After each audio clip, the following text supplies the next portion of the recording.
আমরা তো আসলে হিন্দুদের কোনো উৎসবে বা হিন্দুদের কোনো ধরনের ধর্মীয় কোনো কাজে অতীতে কিন্তু আমরা কখনো সম্পৃক্ত ছিলাম না, ছিলাম না। এই বিষয়টা তো আপনাদের সবার জানা আছে। কিন্তু আলহামদুলিল্লাহ এবছর বাংলাদেশ জামাত ইসলামী তার 300 আসনের প্রার্থী এটা আরো 1 বছর আগে কিন্তু ঘোষণা করছে। এটা তো আপনাদের জানা আছে। যেমন আমাদের ডক্টর রেজাউল করিম কিন্তু আরো 1 বছর আগে কি ঘোষণা করা হয়েছে। হয়তো কেন্দ্রীয়ভাবে একটা সিগন্যাল দিছে, কিন্তু চূড়ান্ত ভাবে যেরকম বিএনপি এরকম ঘোষণা দিছে, আমরা কিন্তু এখন আনুষ্ঠানিক সেই ঘোষণাটা দিই নাই। এটা অনেকগুলো কারণ আছে, এটা আপনারা জানেন যে জামাত একটা জোট করতে চাইতেছে ইসলামী শক্তিদেরকে নিয়ে। অলরেডি আপনারা জানেন যে ইসলামী আন্দোলন বাংলাদেশ সহ যতগুলো ইসলামিক দল আছে তারা কিন্তু এখন জামাত ইসলামের সাথে কাজ করে। শুধু হেফাজত ইসলামের একটা অংশ আছে আর কিছু অংশ বাইরে আছে। আমরা দোয়া করতেছি আল্লাহ যেন তাদেরকেও ইসলামী এই মানে যে শক্তি আছে বা জোট আছে এই জোটের মধ্যে আল্লাহ তাআলা তাদেরকে অন্তর্ভুক্ত করুন। আচ্ছা, তো এখন তো ধরেন আমাদের ভাইরা এই বছর মানে সর্বপ্রথম 5 আগস্টের পরে মানে জামাত ইসলামের প্রতি মানুষের একটা আলাদা আস্থা তৈরি হয়েছে না?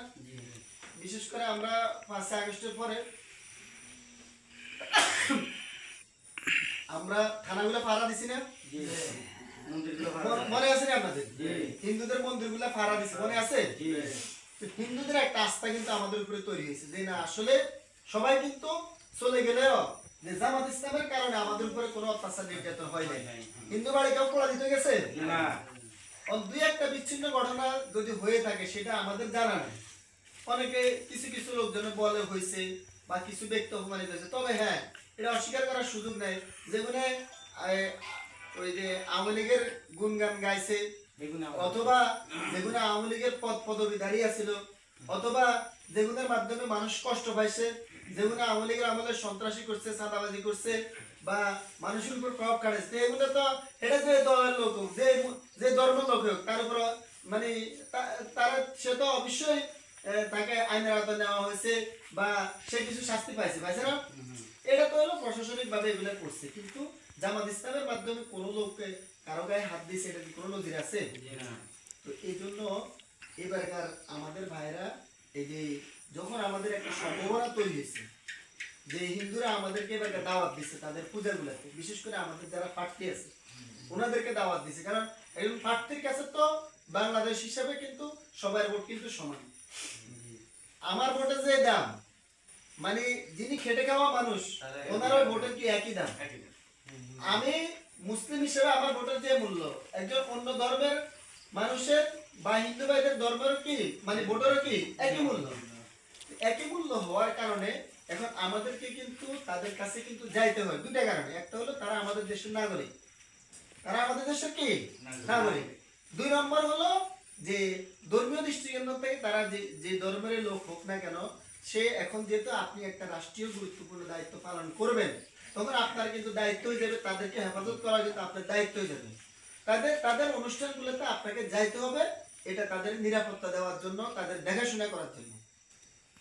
এই জন্য আমাদের দায়িত্বশীলটা ওখানে গিয়েছে, আমাদের দায়িত্বশীলটা ওখানে গেছে। যাওয়ার পরে ওখানে ধরেন অনেকগুলা কথা ধরেন মানে না বললেও হয়তো বা উনি ধরেন বলছে যে বাংলাদেশের মানুষ যেরকম রোজা স্বাচ্ছন্দ্যে পালন করে আমাদের রোজাতে আমাদের কোনো সমস্যা আছে?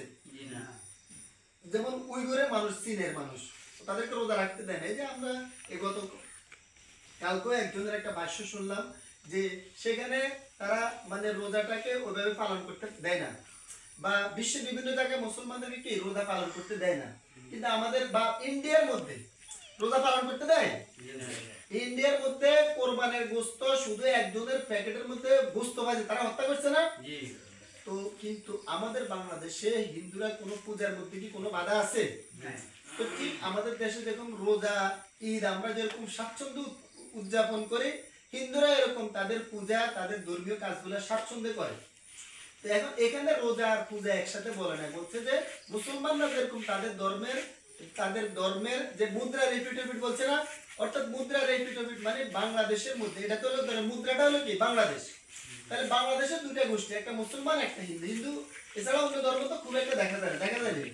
তো এই মুসলমানরা যেরকম বাংলাদেশের মধ্যে তাদের ধর্মটা ঠিক মতো পালন করতে পারে, অন্য ধর্মের যারা আছে তারাও তাদের ধর্মটা ঠিক সেভাবে পালন করতে পারে। আমাদের দায়িত্বশীলটা কিন্তু এই কথা বলছি, কিন্তু রোজা আর পূজা কিন্তু একসাথ করে নাই। অর্থাৎ রোজা আর পূজা মানে হলো তারা যেরকম তাদের ধর্ম যেভাবে পূজা উদযাপন করবে, আর মুসলমান তার রোজা বা তার ধর্মীয় কাজগুলো বা তার ঈদটা ওইভাবে উদযাপন করবে। এই ক্ষেত্রে কিন্তু কেউ কাউকে কিছু বলে না, অথবা কোনো ধরনের কোনো বাধা নাই। এই বাধার কথাটা আসছে হলো এই জন্য যে ইন্ডিয়াতে এই কাজগুলো মুসলমানরা ঈদের নামাজ করতে পারে না, পারে, এবং মুসলমানরা ঈদের দিন কেউ কারোর সাথে সাক্ষাৎও করতে পারে না। এই কথাটা এই জন্যই আসছে আর কি। এখন এটাকে আপনারা যারা আছেন আপনারা এই জিনিসটাকে সুন্দর করে বুঝাই বলতে হবে যে মুদ্রার এই ফিট মানে হলো এটা আমাদের বাংলাদেশকে মুদ্রা বোঝানো হয়েছে। আর বাংলাদেশের এই ফিটে যেরকম হিন্দুর যেরকম অধিকার আছে, একজন মুসলমানেরও কি অধিকার আছে। আপনার কি কাউকে আঘাত দেওয়া বা কারো গালি দেওয়া এই দায়িত্বটা কি আপনাদের? আচ্ছা, এখন এই বিষয়টা আমি আপনাদেরকে বলি।